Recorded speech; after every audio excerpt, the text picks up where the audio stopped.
AITA for cutting off my sister after her meltdown over my new relationship? But let me take it step by step. There were 6 of us. We met in college during orientation week. Some genius proposed absurd activities for team building, trust falls, awkward icebreakers, and random roommate assignments. A shared hatred for the dining hall's supposed international cuisine night ended up turning into years of friendship, the kind that seems written for the movies. There was Malik, Carter, Sienna, Zara, Bex, and me, Dante. 3 guys, 3 girls, no drama. At least at first. I was the problem solver. If someone's car broke down 2 towns over at 11 at night, I was already on the road with jumper cables. I didn't see it as anything extraordinary. I just did what you do for the people who matter. I work as a forensic accountant. Detecting patterns and details is part of my job. Without realizing it, that translated into organizing the group's logistics without anyone asking me to. Malik was my friend from day one. We connected through music and our shared allergy to people who fake sincerity. He had the ability to read a room in seconds and detect who was lying. He worked in cybersecurity, basically getting paid to think like a criminal and lock the doors before anyone tried to force them open. Carter was the picture-perfect guy, flawless smile, the exact right phrases at the right time. He would buy the first round and then forget his wallet for the second. He ended up in pharmaceutical sales, with a corporate card and zero shame. Zara was the backbone, organized, ethical, with a photographic memory for dates and conversations. She managed projects in a hospital system, which required extreme order and the ability to tell a doctor they were wrong without getting fired.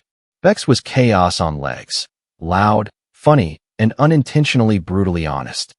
She said what everyone was thinking and then acted surprised when someone got offended. She worked as a veterinary technician. Animals didn't judge her lack of a filter. And Sienna.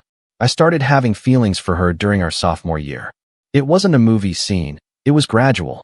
I realized she was the first person I wanted to tell anything to, whether it was something good, something annoying, or something funny. It was always her. Malik knew. He was the only one who kept that fact as classified information. Are you going to tell her? He asked me junior year. After watching me spend 2 hours helping Sienna study for a biology exam, she failed anyway. When the time is right, I replied. The right time doesn't exist. You build it, he told me. I didn't do it. I waited for the perfect situation, the perfect context. Meanwhile, she called me her best friend, her rock, her person.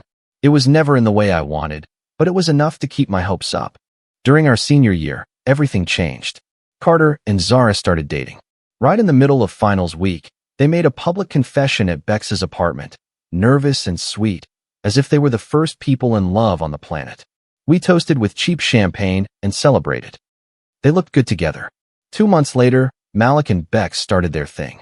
Nobody saw it coming. He was absolute stability. She was pure entropy. But they worked. She made him laugh, and he kept her honesty from causing diplomatic conflicts. That left Sienna and me as the only single ones. I thought maybe the universe was putting the pieces into place. I was spectacularly wrong. 6 months after graduating, at a casual get-together at Carter's place to celebrate his new corporate job, I decided I would talk to her that night. Nothing formal, just cards and drinks. Carter and Zara were cuddling under an unnecessary blanket, while Malik and Bex were arguing for the 3rd time about whether Die Hard was a Christmas movie. I kept telling myself all week that I would do it. I would pull her aside for a moment and tell her the truth. Then, Zara commented on how adorable it was that we were all pairing up like animals entering the ark. Sienna let out that laugh of hers, the one that preceded something she thought was profound. It's cute, but I wouldn't do that with anyone here, she said, pointing vaguely at us, her hand moving in my direction. You guys are like my brothers. I want us to stay uncomplicated friends. Brothers. The word dropped like a brick through glass, direct and definitive. Malik looked at me for a second. Hey, are you okay? Silent. I kept my face neutral and smiled. Understood. I replied, steering the conversation toward Bex's psychotic cat. The door closed. It wasn't left ajar. It was closed, locked, and sealed. I didn't argue. I didn't ask for explanations. I filed the information under permanent decisions and adjusted my behavior. Malik caught up with me in the kitchen. Are you sure you're okay? Yeah, absolutely. She made it clear. He studied me like he always did. Let me know if that changes. It wouldn't change. I knew it with the same certainty you have when touching a hot stove. What I didn't foresee was that by distancing myself from Sienna, I was also stepping away from the role I had taken on in the group. I did everything because I thought she noticed, that it earned me points, that someday it would make sense. Not anymore. So, I stopped doing it.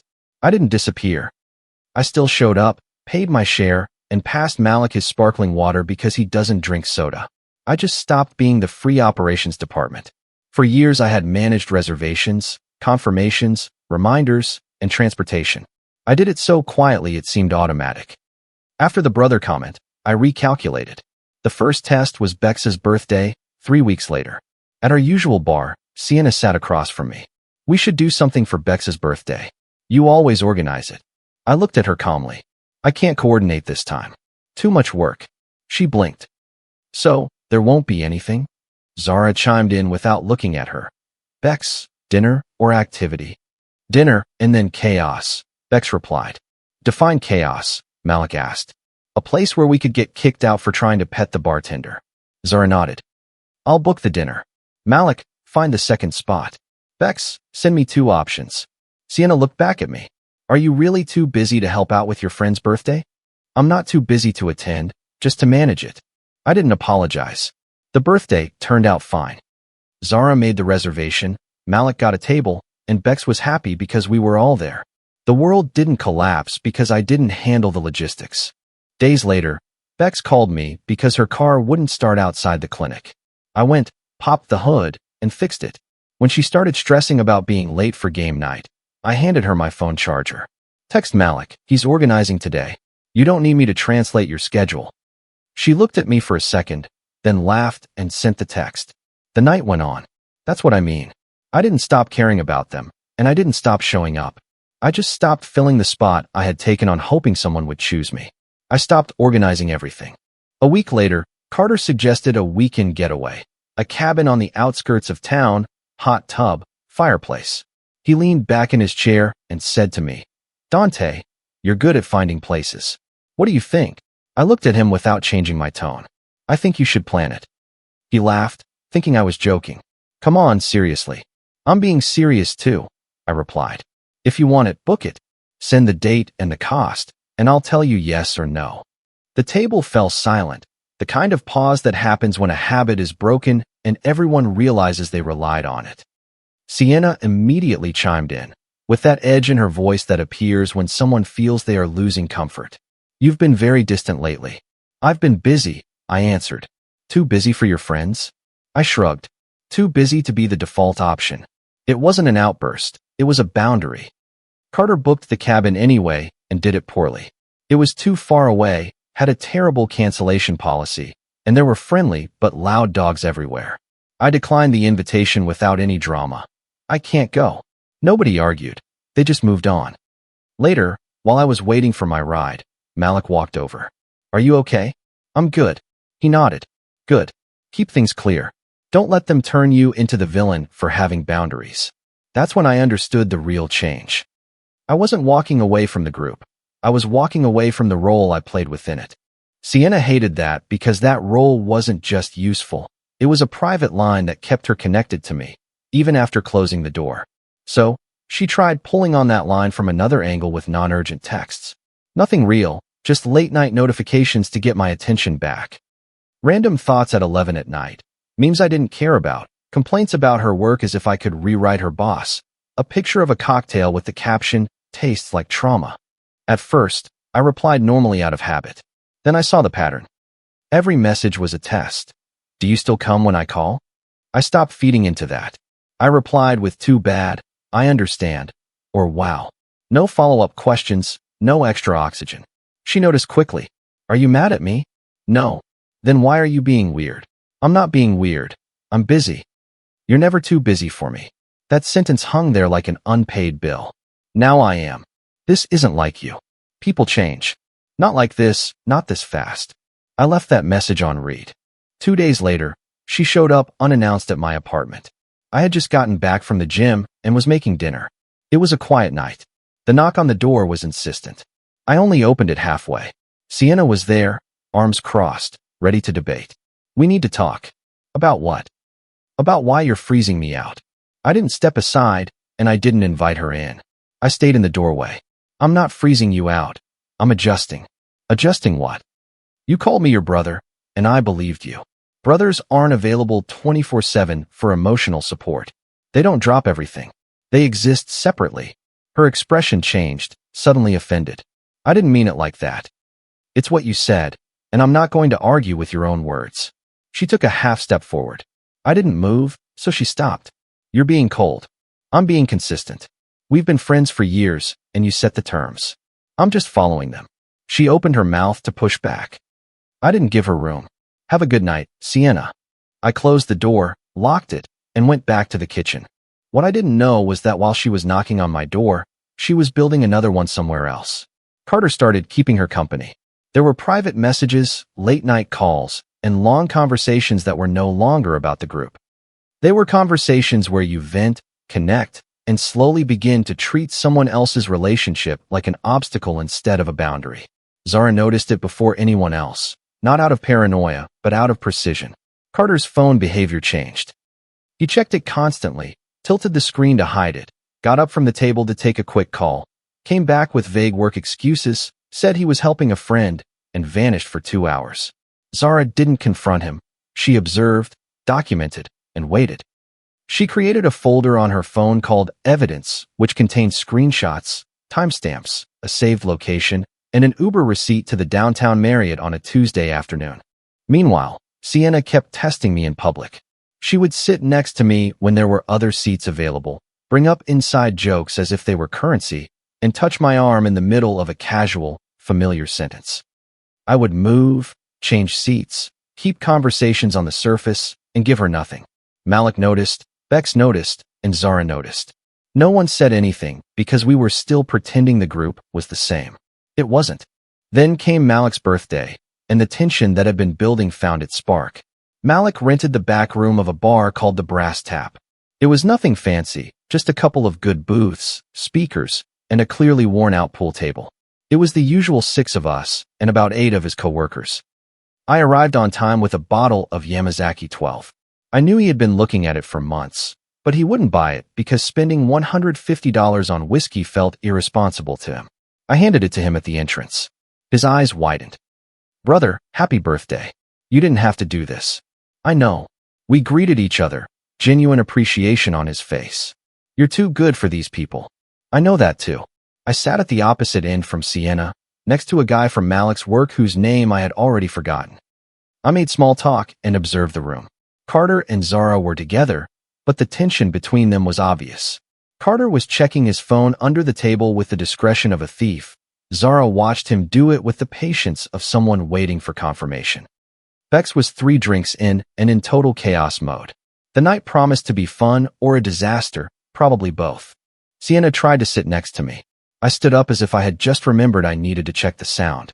Do you need help? I asked Malik while already walking away. Sienna followed me to the speakers. Are you going to keep acting like this? Like what? Ignoring me. I'm not ignoring you. I just don't revolve around you anymore. It's different. She clenched her jaw. I don't understand why you're being like this. I'm being what you asked for, a brother. Not romantic. Not your person. Not your immediate option. That's not what Bex's voice cut through the air. Sienna, your phone keeps buzzing. Do you want me to put on your music? Yes. Sienna pulled out her phone and handed it over without thinking. Yes, whatever the reason, it was a big mistake. Bex started searching on Spotify. The screen locked, and when it lit up again, a notification popped up. And Bex, being Bex, read it out loud before processing it. Last night was risky, but totally worth it. I can't wait to do it again. From Carter. She looked up, confused. Wait, isn't Zara your girlfriend? The silence wasn't normal, it was absolute. Sienna's face drained of color in seconds. This is private. You're embarrassing everyone. Zara didn't look at her like a rival. She looked at her like someone who had cut in line. You embarrassed me first, she said calmly. Carter went blank. It's not what it looks like. Zara tilted her head. Then what is it? It's nothing. We were just talking. About what? Friend stuff? Venting. Zara pulled out her phone and opened something she already had prepared. She slid it over to Malik. Friend stuff?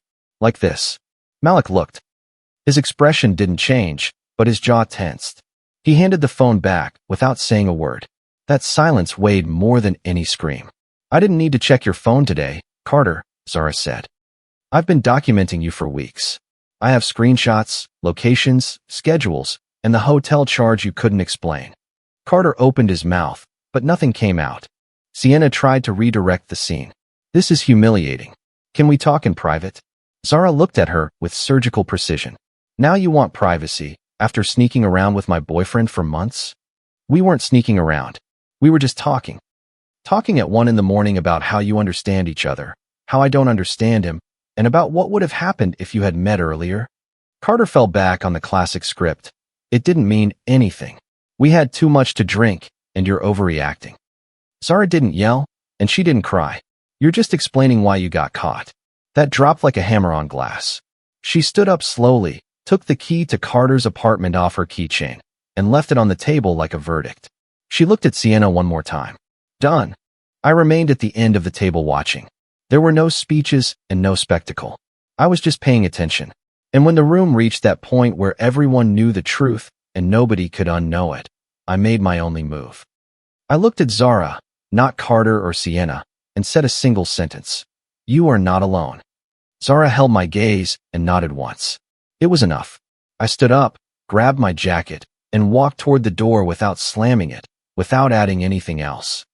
A silent, definitive exit, more forceful than any argument. Behind me, Malik's voice cut through the air. Dante, wait. I stopped by the door and barely turned around. Malik was already standing, glaring at Carter. Don't follow him. Carter's face turned red. And who are you to tell me that? I'm the guy whose birthday you ruined by crossing a line, Malik replied with a dangerous calmness. Sit down. Carter remained standing. You have no right to. Sit down. Carter sat down. Malik's eyes shifted to Sienna. You don't have the right to speak for anyone here either. Sienna's voice rose. I have just as much right to be here as. No. Malik interrupted her. You don't. Bex was still holding Sienna's phone as if it might explode. I didn't mean to cause this, she blurted out nervously. I just read what popped up. I didn't know what it was. Zara walked over and gently took the phone. You didn't start anything, she said serenely. You just finished it. Then she looked at Carter and Sienna as if they were defendants awaiting sentencing. You are both out. Carter made one last attempt. Can we talk about this calmly? It was Sienna. She looked at me pleadingly. Dante, please. I didn't answer. I walked out. The last voice I heard was Malik's, firm and icy. If you're still here in 30 seconds, I'm calling the manager. I didn't stick around to verify it.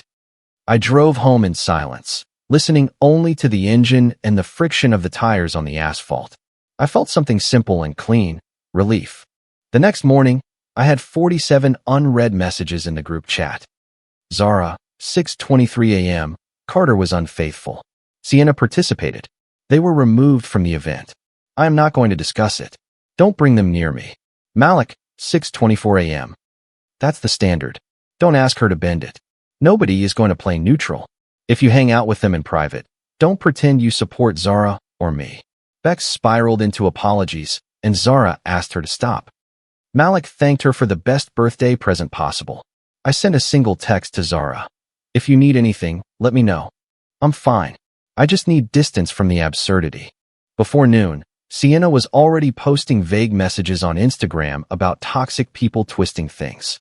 3 mutual friends texted me, asking me to be the mature one and mediate. I told them all no and muted the conversations. My mother called me. Sienna's mother had contacted her, upset that I didn't want to talk to her daughter. She made choices. I'm not going to help her manage the consequences. Dante, that sounds very cold. It doesn't sound like you. It's exactly me. You're just seeing it now. Afterward, my mother sent me a message. We always thought you and Sienna would end up together. She was so good at getting you to help her with everything. I read it twice. You guys liked it because I was useful to her, I replied. That's the problem. I muted her too. Over the following week, the group naturally reconfigured into Malik, Zara, Bex, and me. We were the ones who didn't play neutral, the ones who understood that loyalty means something. We started seeing each other in small groups, quiet dinners, game nights, clean energy. No one walked on eggshells, no one put on an act. We just existed. Sienna tried a softer approach. She texted Bex. Can you tell Dante to talk to me? I miss him. I miss all of you. Bex sent me a screenshot, and I told her to reply. He's unavailable. Sienna insisted. I don't understand why everyone is being so cruel. I made a mistake. People make mistakes. Bex replied. You called him your brother and then got mad when he treated you like a sister. That's not a mistake. That's a misunderstood sense of entitlement. After that, Sienna stopped texting her. She tried with Zara. I know you're upset about Carter, but can we separate that from the group? I miss everyone. It's not fair. Zara replied exactly once. You participated in the end of my relationship. You are not a neutral party who just wants harmony. Goodbye. Blocked. Meanwhile, I was moving forward. I got a certification in anti-money laundering, started working out 6 days a week, and took a solo weekend trip to the Adirondacks. I didn't post anything. I was just living better. 3 months after Malik's birthday, I met Nora at a fraud prevention conference in Chicago. She was presenting on behavioral patterns, and I asked a question about false positives. We ended up talking for 40 minutes about Benford's Law and its real-world application. She was brilliant, direct, and had no need to prove anything. We grabbed coffee the next day and kept in touch. 3 weeks later, we went to a comedy show and talked until they closed the bar. No games, no mixed signals, just two people exploring something. A month later, I told Malik about it at the gym. I'm seeing someone normal. He asked, laughing, normal? That sounds healthy. Weird, right? I took her to trivia on a Thursday and introduced her. This is Nora. There was no putting on an act. Bex started interrogating immediately. What do you do? Forensic accounting. Fascinating. What's the worst financial crime you've investigated? I can't talk about active cases, but I once uncovered $4 million hidden across 12 shell companies under a deceased mother's name. Bex's eyes widened like saucers. Nora bonded with her over true crime podcasts and with Zara over database security. While Malik and Bex were arguing about rules, Nora quietly told Zara, if you ever need a +1 for anything so you don't have to go alone, count on me. Zara barely smiled. We won that night. Bex texted me privately. I adore her. Don't mess this up. Nora started integrating without any announcements. She simply became part of the circle. Sienna found out and started showing up at places where she knew we'd be. The first time was at a brewery. Dante, I didn't know you'd be here. There were 200 people. Of course she knew. She looked at Nora. And you are Nora? Nice to meet you. I'm Sienna, Dante's best friend since college. I corrected her instantly. We're not close. Her smile cracked. That's harsh. It's accurate. She tried to sit down, but Malik blocked the chair. We're good as is. Sienna walked away protesting. You guys are acting like I committed a federal offense, she complained loudly. Bex muttered just loud enough for us to hear. You basically did. Later, Sienna messaged Nora, warning her that I got attached quickly and then pulled away. Nora showed me the screenshot. Your ex-best friend is really something else. Block her. Already did. The final clash happened at trivia. 3 months into my relationship with Nora, we were winning. Sienna showed up and walked straight toward us. So you replaced me. I didn't look up from the sheet. You're not in that position. What position? Any. She raised her voice, drawing looks around us. How can you erase years just like that? I looked at her emotionlessly. You called me your brother, and I believed it. You can't rewrite that just because you don't like the consequences. I didn't say it like that. You said it exactly like that. She tried to drag Nora into it. You don't know what you're getting into with him. Malik stood up. Enough. Zara was direct. You crossed a line with Carter, you betrayed my relationship, and you lost access to the group. Action and consequence. Bex finished it off. You called him your brother. Why are you acting like you're his ex-girlfriend? Sienna looked around. Nobody was backing her up, and nobody was neutral. You're all toxic, she snapped. I went back to the sheet. We're still not hanging out with you, by the way. Nobody yielded. She left, and the bar felt lighter. A week later, I received a text from an unknown number. It was her, using a new number. It was a long text. It said she understood, that she had had real feelings, that the Carter situation was a mistake, that she had always been in love with me, and that she wanted 5 minutes for coffee. I read it twice. I felt nothing. 2 years ago, it would have meant something, but now it was just noise. I left it on read. It wasn't out of revenge. I was on the couch with Nora, watching Malik and Bex argue about whether Die Hard was better than Lethal Weapon, while Zara looked up ratings to decide it with data. I was exactly where I wanted to be. An hour later, Sienna texted again. Did you see my message? I blocked the number. Her again? Nora asked. Yeah. Are you okay? I'm very good. That night we took a picture. Malik set a timer. Zara was in the middle, flanked by Malik and Bex. I was on the end with Nora under my arm. We genuinely smiled. I uploaded it to Instagram without a caption. The views showed up in minutes. I didn't care. That chapter was closed.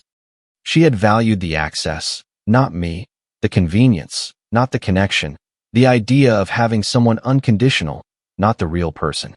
And I finally understood the difference. Later, the chat returned to chaos with plans, jokes, and absurd arguments about whether a tomato is a fruit or a vegetable. I put the phone down and smiled.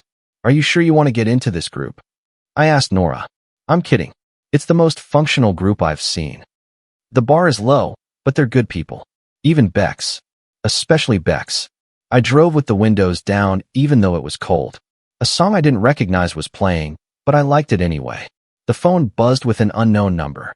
I muted the notifications without looking. I learned something that took me too long to understand. The people who truly love you make room for you without you having to beg for it, and the ones who don't spend years trying to convince you they do. Sienna made her choice when she called me her brother. I just took a while to accept it. And now I was free. Comment. Sometimes we hold on to people simply because of our shared history, but history is not the same as a future. Realizing your true worth is the first step toward finding people who appreciate you for who you are, rather than just what you can do for them. Setting a boundary is never an act of aggression. It is an act of self-respect that teaches others how to treat you. You do not always need to explain yourself or fight for your side of the story when someone crosses a line. Walking away in silence is often the loudest statement you can make to protect your own peace. When you finally stop chasing the wrong people, you create the space needed for the right ones to find you. True friendship should feel easy and reciprocal, not like a constant negotiation or a test of your patience. Healing begins the moment you decide that your mental well-being is more important than keeping everyone else comfortable. I hope this reminds you that you deserve connections that make you feel seen, valued, and safe without having to ask for them. If you liked it, don't forget to leave a comment and support the channel by subscribing. See you in the upcoming stories.